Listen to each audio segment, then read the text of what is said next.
মানিকগঞ্জের ঘিওর উপজেলার কেন্দ্রীয় ঈদগাহ মাঠে বর্ষা এলেই প্রাণ ফিরে পায় ২০০ বছরের পুরনো এক ঐতিহ্যবাহী হাট। নদী খালবিল ঘেরা এলাকায় নৌকা শুধু বাহনই নয়, বর্ষায় তা হয়ে ওঠে জীবন ও জীবিকার অংশ। আর সেই নৌকায় কেনাবেচা হয় এই বিশেষ হাটে। নানা ধরনের নৌকা থাকলেও এই হাটের মূল আকর্ষণ ডিঙি নৌকা, যার বিক্রি প্রতি হাটে শতাধিক। বর্ষা মৌসুমের প্রতি বুধবার ঘিওরের কেন্দ্রীয় ঈদগাহ মাঠে বসে এই বিশেষ হাট। সকাল থেকে সন্ধ্যা পর্যন্ত চলে নৌকা কেনাবেচা। এ হাটে আশেপাশের গ্রাম তো বটেই, পাশের জেলা থেকেও আসেন ক্রেতারা। হাটে জুড়ে সারি সারি নৌকা, আর নৌকা দেখতে ও দরদাম করতে ব্যস্ত মানুষ। এ হাটে ডিঙি, কোষাসহ নানা ধরনের নৌকা পাওয়া যায়, তবে সবচেয়ে বেশি বিক্রি হয় ডিঙি নৌকা। চাহিদার শীর্ষে চাম্বুল, কড়ই আর মেহগনি কাঠের নৌকা। আকার, কাঠ ও কারিগরি দক্ষতার উপর ভিত্তি করে প্রতি নৌকার দাম পড়ে 4 থেকে 8 হাজার টাকা পর্যন্ত। তবে ক্রেতাদের অভিযোগ, আগের বছরের চেয়ে এবছর নৌকার দাম বাড়তি।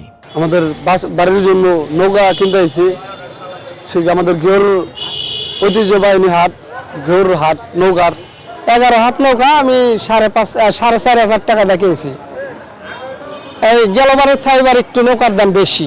3টা নৌকা কিনছি, একটা 10.5 হাত 4,300 টাকা, একটা 11 হাত 4,600 টাকা, আর 11 হাত 4,500 টাকা।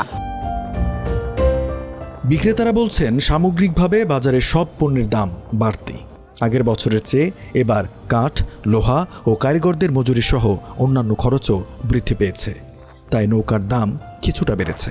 আগে এই নৌকা অনেক বর্ষা হইতো, তখন অনেক নৌকা এই ঝোর হাটে বিক্রি হইতো, কিন্তু এখন পানিটা কমে যাওয়ায় এত নৌকা হয় না। কাঠের দাম বেশি, এটা নাই খরচ হয় 4,000-4,500 খরচই হয়, বেচা লাগে 5,000। আর বিভিন্ন আইটেমের মনে করেন যে 7,000-8,000 বেশি।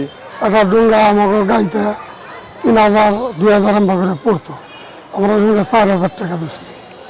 আর এখন নোয়া পাতাম সব কিছুর দাম বেশি। এখন একটা ডুঙ্গার মজুরি দিই আমরা 2,000 টাকা, 1,500 টাকা। একটা ডুঙ্গা বেশি 5,000-6,000। এ হাটের ঐতিহ্য তো আছেই, তবে এখন এটা বাণিজ্যিক হাটে রূপ নিয়েছে।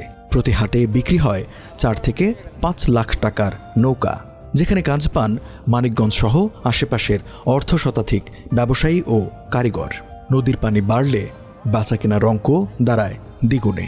এখানে ভরা মৌসুমে প্রতি বুধবার প্রায় 200 নৌকার মতন বিক্রি হয়। তো যারা ক্রয় করেন, কিনেন, তারা আমাদেরকে 5% হারে খাজনা দিয়ে থাকেন। ঐতিহ্য আর প্রয়োজনের মিশেলে ঘিওরের এই ডিঙি নৌকার হাট এখন গ্রামীণ অর্থনীতির এক গুরুত্বপূর্ণ কেন্দ্রবিন্দু।